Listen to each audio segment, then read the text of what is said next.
მართოთ შიმშილის მძაფრი შემოტევები, ყველას გქონია მომენტი, როცა შიმშილი მოულოდნელად ძლიერად გვიტევს და რთულია ამ დროს თავს კონტროლი გაუწიო, ასე ვთქვათ. გქონია თუ არა ჩემო ხატია მსგავსი შემთხვევები და საჭმელთან არ ვიცი, მაგრამ ვიცი რომ შოკოლადთან მიმართებაში შენ ცოტა გიჭირს ხოლმე, ასე ვთქვათ, ძლივ ამ ცდუნებას. თუმცა ბევრჯერ მინახავს რომ შოკოლადისთვისაც უარი გითქვამს, ესე იგი ნებისყოფა გქონია. ნებისყოფას არ ვუჩივი მე და ეს მეამაყება ხოლმე თუ ვიტყვი რაღაცას აუცილებლად შევასრულებ, ოღონდ უნდა ზუსტად ვიცი როდის ვარ ხოლმე მზად რაღაცის სათქმელად რომ შევასრულო, მაგრამ ძალიან ხშირად მქონია განსაკუთრებით შოკოლადზე და განსაკუთრებით ცოტა ტკბილეულზე, როდესაც აი სახლამდეც ვერ მიმიტანია, აი მაგალითად მაღაზიიდან მანქანაშივე გამეხსნია და ერთიც არის თქვა ხაჭოს, არ ვიცი ქართულად რა ქვია, ხო იცი კვერი, ხაჭოს შოკოლადის კვერი, გზაშივე, ან ბანანი ერთიც არის. მქონია კი. ცოტა გამხელილი მქონია. რატომ მკითხე, რა გინდოდა მით? რატომ მკითხე და ამ საკითხებზე ძალიან საინტერესო სტუმარი ყავს და ნახოთ ეს კითხვები დავუსვათ მას, რა არის რა შემთხვევაში შევდივართ ხოლმე, შეიძლება წყლის დასალევად შეხვიდე სამზარეულოში და უცებ იქიდან დანაყრებული გამოხვიდე და შეიძლება არა, ძალიან ხშირად გამოდის, გააჩნია მაგიდაზე რა დაგხვდება. კი ბატონო და მოდით ენდოკრინოლოგი ნინო ლომთაძე მოვიწვიეთ ახლა. მე გადავჯდები ჩვენს და ხატი ნიკო, დიდი მადლობა კიდევ ერთხელ მობრძანებისთვის და მოწვევისათვის. აი ასეთი ლამაზი ექიმი რო რჩევას მოგცემს, უნდა გაითვალისწინო მერე და მოდიდან უგაითვალისწინე. ახამდე აი ამ მე რასაც ყვებოდი იმას. დილამშვიდობის კიდევ ერთხელ და რასთან გვაქვს საქმე? მართლა ძალიან ხშირად კუთრებთ ეხა ბაჭომ რადგან შოკოლადზე და ტკბილზე დაიწყო საუბარი, ძირითადად მაინც კბილის მოყვარულები ქალები არიან, ხო? სტატისტიკურად ვიდრე მამაკაცები და გვაქვს ხოლმე ქალებსაც რაღაც მომენტები, როცა მართლა ვერ ვამბობ თუ არ ტკბილი. ჩვენ ძალიან ხშირად ვგონია, რომ შიმშილი თვითონ ეს გრძნობა ყოველთვის კუჭიდან მომავალი სიგნალია და მის დასძლევისათვის საჭიროა მხოლოდ კარგი მტკიცე ნებისყოფა, მაგრამ სამწუხაროდ აქ ესე მარტივადაც არ არის საქმე. ვინაიდან შიმშილის გრძნობა ეს ძალიან რთულ ბიოლოგიურ პროცესებთან არის დაკავშირებული და შეიძლება მოდიოდეს არა მხოლოდ კუჭიდან, მაგალითად შეიძლება მოდიოდეს თავის ტვინიდან. შეიძლება მოდიოდეს ჩვენი ჰორმონებიდან. ამიტომაც ადამიანი, რომელიც მიირთმევს რაღაც გარკვეულ ულუფას, ან თუნდაც ტკბილეულ შოკოლადს და ვერ ნაყრდება, ეს სულაც არ ნიშნავს იმას ხშირ შემთხვევაში, რომ ამ ადამიანს ნებისყოფა აკლია. ეს ნიშნავს იმას, რომ ხშირად შიმშილის გრძნობით ჩვენი ორგანიზმი გვესაუბრება და გვამცნობს, რომ რაღაც რიგზე არ არის. და მოდით ახლა თქვენთან ერთად განვიხილოთ, რა ეს უკვე ნიშანია, რა პროცესებმა შეიძლება გამოგვიგზავნოს ჩვენს ორგანიზმში შიმშილის შეგრძნება. პირველი ეს არის იმის ნიშანი, რომ ჩვენს ორგანიზმში შეიძლება იყოს ჰორმონალური დისბალანსი. აი, რომელი ჰორმონი გახსენდებათ თქვენ ესეთი? ინსულინ რეზისტენტობა არის. კი ბატონო, ეს არის ინსულინ რეზისტენტობა. მოდით ძალიან მარტივად განსაზღვროთ, რატომ იწვევს ეს ინსულინ რეზისტენტობა. აი ესეთ კბილზე, განსაკუთრებით კბილზე დამოკიდებულებას. ძალიან ხშირად ესეთი დამოკიდებულება შედარებულია როგორც მგლის მადასთან. ისეთი დამოკიდებულება კბილზე, რომ ამ დროს აი ძალიან რთულია ადამიანს უთხრა, რომ იცი რა თავი შეიკავე, შენ ნებისყოფა არ ყოფნის. აი წარმოიდგინეთ, რომ ეს სტუდია არის უჯრედი, აი მაგალითად ღვიძლის უჯრედი და ჩვენ ვართ აი ამ უჯრედის ორგანელები. აი ორგანიზმს აქვს ორგანოები, უჯრედს აქვს ორგანელები. და ჩვენ ორგანელებს გვჭირდება ენერგია. ეს ენერგია არის შაქარი. ინსულინი ყოველ ჯერზე, როდესაც ჩვენ გვჭირდება ენერგია, აი ამ სტუდიის კარს გააღებს, შემოგვიტანს შაქარს, გავა და კარს ჩაკეტავს. ეს არის ნორმის პროცესი, მაგრამ რა ხდება ინსულინ რეზისტენტობის დროს? როდესაც ჩვენ ორგანელებს მაგალითად გვჭირდება ენერგია, სტუდიის კართან ინსულინი მოსულია, ხელში გასაღები უჭირავს, ენერგიაც მოიყვანა შაქარი, მაგრამ კარს ვერ აღებს, ჩვენამდე ვერ შემოყავს. რატომ? იმიტომ რომ როდესაც ადამიანი არასწორად იკვებებოდა, დააგროვა ზედმეტ ჭარბი ცხიმოვანი ქსოვილი და ეს ცხიმოვანი ქსოვილი გზას უხერგავს ინსულინს, ვერ შემოაქვს. ამიტომ თქვენი აზრით რას მოიფიქრებს ორგანიზმი ასეთ დროს? ინსულინს და შაქარს უჯრედის გარეთ ხომ არ დატოვებს, მაშინ შაქრის დონე სისხლში მოიაღებს. არა, ასეთ შემთხვევაში ორგანიზმი გამოყოფს იმაზე მეტ ინსულინს, ვიდრე საჭიროა, რომ ამ ინსულინის ჯარმა ეს კარი გაარღვიოს, ეს ცხიმოვანი ქსოვილი გაარღვიოს და ჩვენამდე შაქარი შემოვიდეს. მაგრამ ნახეთ რა ხდება, ეს ჭარბი ინსულინი იმაზე მეტი შაქარი შემოაქვს უჯრედში, ვიდრე საჭიროა და სისხლში შაქრის დონე კლებულობს და ტვინთან ეგრევე მიდის სიმპტომი მშია. მიუხედავად იმისა, რომ ადამიანმა შეიძლება მიირთვა საკვები, მიირთვა დიდი რაოდენობით გლუკოზა, ანუ შაქარი, ამ შაქარზე ინსულინ რეზისტენტობის დროს გამომუშავდა ძალიან ბევრი ინსულინი, ამ ინსულინმა ყველა ეს შაქარს ხელი მოხვია და შემოიტანა უჯრედში და სისხლში შაქრის დონე დაეცა. და ეს პროცესები ყოველთვის ვითარდება საკვების მიღების შემდგომ. აი დარწმუნებული ვარ, ძალიან ბევრი მაყურებელი ახლა ამოიცნობს თავის თავს, რომ თითქოს მიირთვა საკვები, კარგი ნოყიერი სადილი, მაგრამ არ მოდის ეს დანაყრების შეგრძნება. თუ რამე არ წაისუსნა, თუ რამე ესე ვთქვათ, ტკბილი არ მიიღოს. ჩვევაც არ არის ადამიანების, იმიტომ რომ ეხლა მე საკუთარი გამოცდილებით არ არსებობდა შემთხვევა, როდესაც სადილის შემდეგ დესერტი არ დამეყოლებია. მე რაღაცნაირად ასაკთან ერთად მივხვდი, რომ ეს დესერტი ვთქვათ სასურველი არ არის და აი ეს თქვათ დავთრგუნე ჩემში. სადილის მერე დესერტს აღარ მივირთმევ და აღარც მთხოვს ორგანიზმი. ძალიან საინტერესო კითხვა დასვით, იმიტომ რომ ზოგადად ჰორმონალურ დისბალანსს რა იწვევს? ვიწვევთ ძირითადად ჩვენი არასწორი კვებითი ჩვევებით და ერთ-ერთი მიზეზი ესეც არის, რომ არასწორი კვებითი ჩვევებით ჩვენ ვიწვევთ ჰორმონალურ დისბალანსს და შემდეგ უკვე ეს არეული ჰორმონები გვივითარებს აი ამ სწორ მაგას.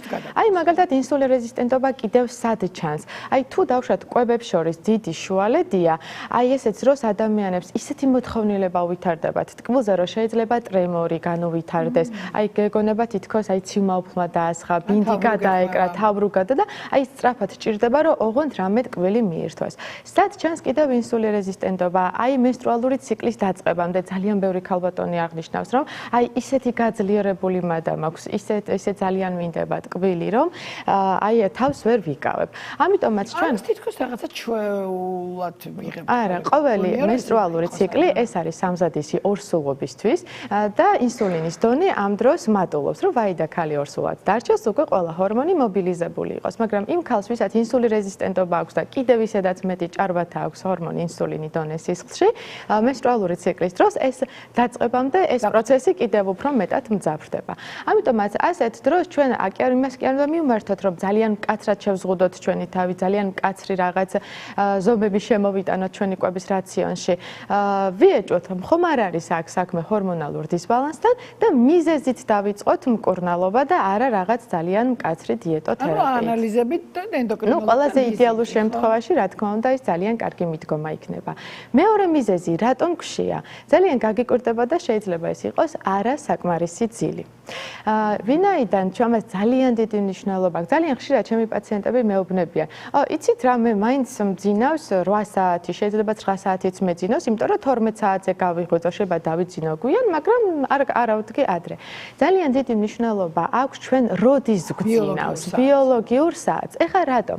იმიტომ რომ როდესაც ჩვენ არ გვძინავს, მაგალითად, ჩვენს ორგანიზმს ნახეთ, როგორ ზრუნავს სულ ჩვენი ორგანიზმი და ჩვენი ჰორმონები ჩვენზე. მას გონია, რომ ეს ადამიანი ცხოვრობს რაღაც ისეთ პლანეტაზე, ისეთ რაღაც ესე ვთქვათ, უჩვეულო გარემოში, სადაც დღე ძალიან გრძელია და შესაბამისად დღის ჰორმონები მეტია საჭირო. შესაბამისად მიუხედავად იმისა, ჩვენ შეიძლება არ ვიკვებებოდეთ, მაგრამ ინსულინის დონე, კორტიზოლის დონე სისხლში მაღალია. გარდა ამისა, იკრება ისეთი ჰორმონის რეგულაცია, როგორიც არის ზრდის ჰორმონი. ზრდის ჰორმონი ჩვენ გვეხმარება არა მხოლოდ შიმშილის დათრგუნაში, არამედ რომ დავრჩეთ მოხდენილები, ახალგაზრდები, კი ბატონო და აი ამ ჰორმონის გამომუშავებაც ირღვევა. გარდა ამისა, ირღვევა ისეთი უძილობის და ესე თქვა ძილის რეჟიმის დარღვევის დროს. ისეთი ჰორმონების დონე, როგორც არის ლეპტინი და გრელინი. ერთი არის მაძღობის ჰორმონი, მეორე შიმშილის. და შესაბამისად, როდესაც ესეთი გვიან დავიძინებთ, უკვე ვიღვიძებთ ისეთი ჰორმონებით, რომ ორგანიზმში ჭარბად არის კორტიზოლი, ინსულინი, დარღვეული იყო უკვე ზრდის ჰორმონის გადმოტყორცნა სისხლში, ლეპტინისა და გრელინის რეგულაცია და ასეთ ადამიანს ზოგიერთი ლიტერატურის დაყრდნობით 30%-იდაც კი ეზრდება ტკბილზე და ცხიმიან საკვებზე მოთხოვნილება მეორე დღეს უძილობის დროს. ძილთან მიმართებაში კიდევ ერთი რამე მინდა გითხოთ. კვება და ძილი. აი რა მანძილი უნდა იყოს დაძინებამდე კვებას კვებიდან დაძინებამდე და გაღვიძებიდან კვება. იდეალურ შემთხვევაში დაძინებამდე 4 საათი უნდა იყოს და უმჯობესია ის იყოს ცილოვანი საკვები, იმიტომ რომ ის ჰორმონები, რომლებიც მთელი ღამის განმავლობაში ფუსფუსებენ და ჩვენთვის ცხიმოვან ქსოვილს წვავენ, გვეხმარებიან ჩვენი უჯრედების გაახლებაში, გაახალგაზრდაობაში, ჭირდებათ ცილოვანი საკვები. ამიტომ თუ ჩვენ ძილის წინ მივიღებთ უპირატესად ცილოვან საკვებს, შეიძლება იყოს კვერცხი, შეიძლება იყოს თევზი ბოსტნეულთან ერთად, კი ბატონო, შეიძლება იყოს უცხიმო ხორცი მაგალითად ბოსტნეულთან ერთად. პირიქით, ამით ჩვენ ძალიან დიდ სამსახურს გაუწევთ ჩვენი ღამის ჰორმონებს.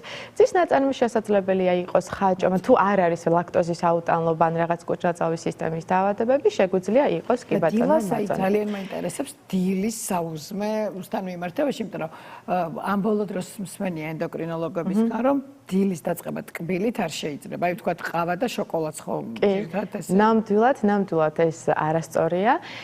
როდესაც ჩვენ დილით გავიღვიძებთ, უმჯობესია დილა დაიწყოს 1 ჭიქა ოთახის ტემპერატურის წყლით, რა თქმა უნდა, და საკვები უნდა იყოს ნოყიერი. აი მე მაგალითად ჩემს პაციენტებს ზოგჯერ კარაქიანი პურის უფლებასაც კი ვაძლევ. უნდა იყოს ცხიმი, უნდა იყოს რთული ნახშირწყალი და უნდა იყოს ცილაც. აი მაგალითად შეიძლება ეს იყოს ომლეტი ბოსტნეულთან ერთად, ეს შეიძლება იყოს ავოკადოს ტოსტი, შეიძლება იყოს მოხარშული კვერცხი წიწიბურასთან ერთად და არავითარ შემთხვევაში ხილი და ყავა მაგალითად ან შოკოლადი და ყავა. არა, რეხა რატომ? იმიტომ რომ როდესაც ჩვენ დილით ვიღვიძებთ, ძალიან მაღალია სისხლში კორტიზოლის დონე, ინსულინის დონე, ხო? ეს არის ჰორმონები, რომელიც სტრეს ჰორმონები არიან და ჩვენს ორგანიზმს ამზადებენ დღისთვის და მას ძირითადი საკვები და საფოხი ეს არის შაქარი. შაქარი უყვარს ძალიან ამ ჰორმონებს. და შესაბამისად, თუ ჩვენ საუზმეს დავიწყებთ ტკბილი საკვებით, ამ ჰორმონების დონეს კიდევ უფრო მეტად გავზრდით სისხლში.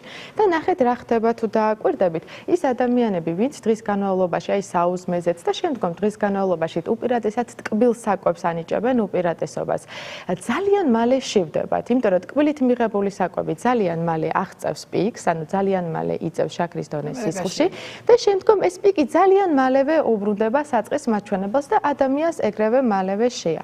ამიტომაც თუ ჩვენ მალევე გვშვიდება, ერთ-ერთი მიზეზი ამის არის არასჯანსაღი საკვები. ჰერკულესზეც ამას იძახიან. შვრიის ფაქტებზე, ანუ რომ ვინც შვრით იწყებს დილას, მერე ძალიან მალე შივდება. მე ჩემს პაციენტებს ვასწავლი ესეთ ხრიგს, რომ შვრია ეს არის, სასარგებლო პროდუქტია, თუმცა ეს არის ნახშირწყალი, იგივე შაქარი. ამიტომ შევუთავსოთ მას ისეთი პროდუქტი, როგორიც არის მაგალითად ცილა, ცხიმი, აი მაგალითად ყველი. შვრია მივირთვათ არა მაგალითად ხილთან, თაფლთან ერთად, არახისის კარაქთან ერთად, არც არამედ მაგალითად შეგვიძლია ყველთან მივირთვათ, ხაჭოსთან ერთად მივირთვათ.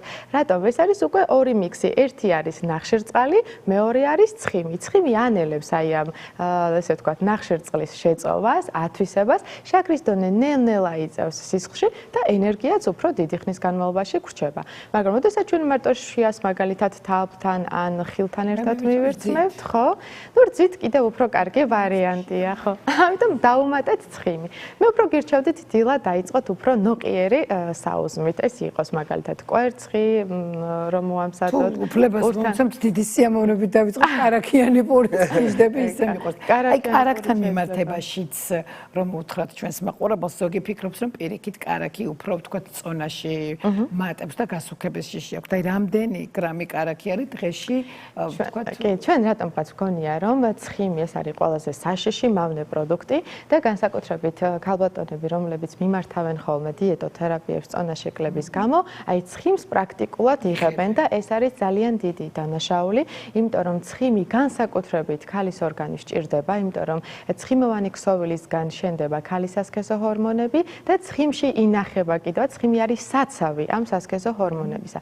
ეს ქალს სასქესო ჰორმონები ჭირდება არა მხოლოდ შვილოსნობისთვის, იმისთვის რომ გქონდეს კარგი ძლიერი მეტაბოლიზმი, გქონდეს ესე ვთქვათ ნაკლები მადა, კარგი სხეულის წონა და შეინარჩუნოს ახალგაზრდობა. მაგრამ ეს ცხიმიც უნდა იყოს ზომიერად მიღებული. აი თუ ჩვენ მივიღებთ მაგალითად კარაქიან პურს, იყოს ეს 30-20 გრამი კარაქი, შეგვიძლია ერთ ნაჭარი, შეგვიძლია ყველთან ერთად მივირთვათ. ყველთან მიმართებაშიც მაინტერესებდა ზუსტად ეს კითხვა, რომ დამისვა. შეიძლება თუ არა დილას ან ღამე ყველის მირთმევა. ყველი უმჯობესია დღის პირველ ნახევარში იყოს, იმიტომ რომ მაინც ცხიმსაც შეიცავს და თუ და კალორაჟედაც უფრო გაცილებით მეტია და თუ ჩვენ საღამოს ულუფაზე ვგულისხმობთ, აქ უფრო უმჯობესია იყოს მაგალითად ისეთი ცილოვანი პროდუქტები, როგორც აღვნიშნეთ, უცხიმო რძის ნაწარმი, ან თევზი, ან უცხიმო ხორცი და მიქსი გავაკეთოთ ბოსტნეულთან ერთად და არა მაკარონთან, არა პურთან ერთად. პური ჯობია რომ თქვა ხორცთან ყველაფერი იყოს ბოსტნეული მაგალითად გარნირი ბოსტნეული და ნახშირწყლებისთვის ადგილი მოდით შემოვინახოთ დღის პირველ ნახევარში. კვებას ყოველთვის ადამიანი აღიქვამს რომ ეს არის აუცილებლად რაღაც აი შეზღუდვები. პირიქით რაც უფრო მრავალფეროვანია ჩვენი საკვები და რაც უფრო არ ვზღუდავთ ჩვენს ორგანიზმს, მით უფრო გვემორჩილება ჩვენი ორგანიზმი და ჰორმონები. აი კიდევ ერთი მიზეზი, რატომ იზრდება მადა და რატომ არის რომ აი მადას ვერ ვუმკლავდებით. ვიტამინების, მიკროელემენტების დეფიციტი ჩვენს ორგანიზმში. ძალიან ხშირად მსმენია, რომ აი ვიტამინებს არ მივიღებთ, წონაში მომამატებინებს. ამ დროს პირიქით, თუ ადამიანს აქვს მაგალითად რკინა დეფიციტური ანემია, ან ბეჭდგოფის ვიტამინების დეფიციტი, D ვიტამინის, სხვა მიკრო-მაკროელემენტების დეფიციტი, ასეთ შემთხვევაში იზრდება მადა. რატომ? იმიტომ რომ უჟანგბადო, აი მაგალითად რკინა არის ჩვენს ორგანიზმში ჟანგბადის გადამტანი, ხო, აი ტრანსპორტი. თუ რკინა გვაკლია ჟანგბადი და ორგანიზმი არის უენერგიო მდგომარეობაში და მას სჭირდება ენერგია. ამიტომაც მარტივი მოსაპოვებელი ენერგია ისევ ტკბილი, ისევ შაქარია. და თუ ჩვენ მუდმივად ჩვენი ორგანიზმი ტკბილს გვთხოვს და ამავდროულად ვართ თან უენერგიოდ, თან ამასთან ერთვის მაგალითად ფრჩხილების სტრუქტურის გაუარესება, თმის ცვენა, კანის სტრუქტურის გაუარესება, მოდით აქ დიეტებით კი არ ვებრძოლოთ ამ მადას და შეზღუდებით, მოდით იქნებ და არის რომელიმე ვიტამინის ან მიკროელემენტების დეფიციტი და თქვენ თვითონ გაოცდებით შემდგომ აი ამ სწორი შევსებით როგორ გიპასუხებთ ორგანიზმი რეალურად მცირდება მადა. მითია თუ რეალობა რომ როგორც შეაჩვევ ულუფას ორგანიზმს ზუსტად ისევე გთხოვ თუ თქვათ ზომას საკვებისას მოუკლებ ორგანიზმიც მე უფრო ნაკლებ ულუფას გთხოვს და არა ეს ნამდვილად მითი არ არის ვინაიდან ჩვენს ორგანიზმს აქვს ესეთი მეტაბოლური მეხსიერება. ყველაფერს იმახსოვრებს ჩვენს კვების რეჟიმსაც, ჩვენს დიეტებსაც. აი რატომ არის რომ ხშირად რაღაც დიეტა მოქმედებდა და მე მიუბრუნდებით იგივე დიეტას და აღარ მოქმედებს, ხო, იმიტომ რომ დაიმახსოვრა ჩვენმა ორგანიზმმა აი იმ დიეტას როგორ ებრძოლოს. და შესაბამისად, როდესაც ჩვენ გვაქვს რაღაც მცირეულზომიერი ულუფები, ჯანსაღი ულუფა, მასაც ძალიან მნიშვნელობა აქვს საკვების შემად. შეიძლება იყოს მცირე ულუფა, მაგრამ არა ჯანსაღი საკვები, ხო? და ჯანსაღი საკვები ეგზომიერი ულუფა, მაშინ ჰორმონალური სტატუსი გამართულია და ზუსტად ეს გამართული ჰორმონალური სტატუსი აღარ გთხოვს დამატებას იმ ტკბილს. ამიტომაც ეს ნამდვილად მითი არ არის. ნამდვილად რეალობა. მე უნდა გადავცეთ ჩემს ბაჩოს. მე მაინტერესებს აი გადავადებასთან და უცებ შიმშილის შემოტევასთან მივხვდი თითქმის ყველა კითხვას გაეცა პასუხი, მაგრამ აი თუ თქვათ ვერ გავარკვიეთ ამ შემთხვევაში ვიტამინების ნაკლებობის გამო არის ეს ინსულინ რეზისტენტობის თუ ასე შემდეგ. აი რაღაც აი ამ მოცემულობაში გადავადება თუ შეიძლება ამ შემოტეული შიმშილის როგორ შეიძლება და თუ შეიძლება და თუ არ შეიძლება როგორ უნდა მოვიქცეთ. რა თქმა უნდა, აი ყველაზე ესე ვთქვათ, უსაფრთხო ხრიკები, რაც ანალიზებსა და ექიმის მისვლის გარეშე მე შეიძლება შევთავაზო მაგალითად თქვენს მაყურებელს, პირველი მოდით დავიძინოთ დღეს და გავიღვიძოთ ხვალ. აი თქვენ თვითონ გაოცდებით, თუ აი ამ ექსპერიმენტს ჩაატარებთ, უკვე მადა როგორ დაიწყებს ესე ვთქვათ შემცირებას. დღის განმავლობაში გაზარდა სითხის. დავიძინოთ დღეს გავიღვიძოთ ხვალ, ნიშნავს რომ 12 საათამდე დავიძინოთ, კი, ნამდვილად. თქვენ თვითონ გაგაოცებენ თქვენი ჰორმონები, აი თუ ასეთ ექსპერიმენტს ჩაატარებთ, აი შედეგი მალევე დგება. დღის განმავლობაში მივიღოთ სითხე დიდი რაოდენობით. რატომ? იმიტომ რომ როდესაც ჩვენს ორგანიზმს სითხე აკლია ენერგიაც და ტვინი ფიქრობს, აჰა, თუ ენერგია აკლია, ესე იგი საჭიროა შიმშილის შეგრძნება გამოუცხადოს. ეს იგულისხმება წყალი. გავზარდოთ დღის განმავლობაში სითხის მიღება და ნახეთ, არ გავაკეთოთ დიდი ინტერვალები კვებებს შორის. ძალიან ბევრ ადამიანს გონია, რომ აი მოდი ეხა მე რაღაც აი კალორიულ დეფიციტში ჩავაგდებ ჩემს ორგანიზმს, შევზღუდავ რაღაც კვებებს, იყოს ხშირად საკვები, მე არ გულისხმობ, აი მაგალითად ერთი ბანანი თუ მივირთვით, ხო, ხილი, ესეც უკვე არის უხეშად ვთქვათ, უკვე მიღებულ საკვებში გითვლით ამას თქვენ ორგანიზმი. ან მაგალითად ხართ დაკავებული, ხო, ძალიან რაღაც შეხვედრაზე ხართ და იცით, აი მაგალითად დღის 2 საათია და კიდევ 3 საათი ვერ მიირთმევთ საკვებს. აი შესაძლებელია რომ აი ის დიდი მონაკვეთი არ იყოს ესე გამოტოვებული, აი კეფირი მიირთვა, აი მარკეტში რაც შეიძლება ჯანსაღი საკვები მივირთვათ, შევიძინოთ კეფირი, ან ხილი თუ მოგეპოვებათ, ან კი ბატონო იყოს იოგურტი. ეხლა რატომ არის ეს მნიშვნელოვანი? იმიტომ რომ როდესაც ჩვენ ვაკეთებთ ძალიან დიდი კვების შუალედებს, ჩვენს ორგანიზმს გონია რომ ჩვენ ვიმყოფებით ისეთ გარემოში, სადაც საკვები ძალიან რთულად მოსაპოვებელია. მაშინ რატომ არ მიირთმევს ეს ადამიანი საკვებს, ხო? და ნახეთ, მე თქვენ რომ მიიღებთ საკვებს იმ დიდი შუალედის შემდგომ, ჯერ ესეთიც მადაც უფრო დიდი გაქვთ, ხო? და იღებთ იმაზე მეც, ვიდრე საჭიროა. და მე თქვენი ორგანიზმი ამ მიღებულ საკვებს ინახავს ცხიმში, რომ ვაი და მაგალითად ხვალ ამ ადამიანმა ამ დროსაც აღარ მიიღო საკვები, მე ცხიმი მექნება აი მომარაგებული. არ დავაფრთხოთ ჩვენი ორგანიზმი, ვუთხრათ რომ საკვები მუდმივად შემოდის და ცხიმში ის არ შეინახოს. მადლობა ძალიან დიდი. როგორი რესპონდენტია ჩვენი სტუმარი, არაჩვეულებრივი რესპონდენტი, კითხვებიც აღარ მაქვს ესე იგი და დიდი მადლობა რომ ძალიან ბევრმა მაყურებელმა მიიღო სწორად ცხოვრების გადაწყვეტილება, იმიტომ რომ მეც მეგონა რომ სწორად ცხოვრობდი, მაგრამ თურმე იოგურტით და ხილით და თაფლით და ბრძით არ შეიძლება მიიღოს ადამიანმა დაიწყოს დილა, კი ბატონო. ხო არ მოხვიდოდი ჩემთან და დამიბრუნდებოდი ჩემო ხატი. თუ კიდე დაგიბრუნდები, მაგრამ დავტოვო ჩემი. გავაცილოთ სტუმარი. გავაცილებ მაშინ. ინა ძალიან დიდი მადლობა. მადლობა თქვენ მოწვევით.